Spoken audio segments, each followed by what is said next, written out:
Hi guys, I am Malaguchi Smokers TV. Today's vlog, syempre magluluto tayo ng beef patty, so tinatawag na tteok galbi in Korea. So hello to all of you guys.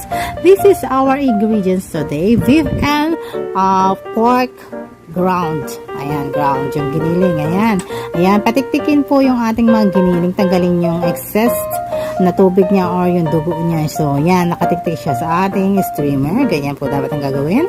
And then, we need a 1 onion, leek, and then pepper, black pepper, sugar, garlic, soy sauce, and then soy sauce for the black soy sauce.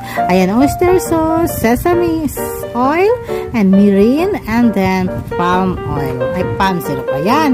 And then, the tinatawag na